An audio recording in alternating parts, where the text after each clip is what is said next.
Vivekananda educational charitable ട്രസ്റ്റിന്റെ നേതൃത്വത്തിൽ Nandikkara Sri Ramakrishna Vidya Niketan public സ്കൂളിൽ യോഗോത്സവ് 2025 സംഘടിപ്പിച്ചു. കേന്ദ്ര ആയുഷ് മന്ത്രാലയം Morarji Desai national institute of യോഗയുമായി സഹകരിച്ചാണ് പരിപാടി സംഘടിപ്പിച്ചത്. Patanjali yoga training and research centre സംസ്ഥാന പ്രസിഡന്റ് ഡോക്ടർ എ രാധാകൃഷ്ണൻ മുഖ്യ സന്ദേശം നൽകി.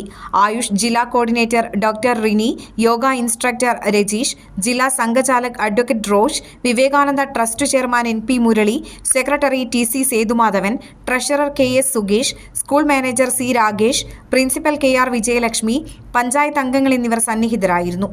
100 ദിവസം 100 നഗരങ്ങൾ 100 സ്ഥാപനങ്ങൾ എന്ന പദ്ധതിയുടെ ഭാഗമായാണ് യോഗ പ്രദർശനം ആഘോഷിക്കുന്നത്. പോണ്ടിച്ചേരിയിൽ നടന്ന നാഷണൽ യോഗാസന ചാമ്പ്യൻഷിപ്പിൽ സിൽവർ മെഡൽ കരസ്ഥമാക്കിയ യോഗ താരം ഷിബിനെ ചടങ്ങിൽ ആദരിച്ചു.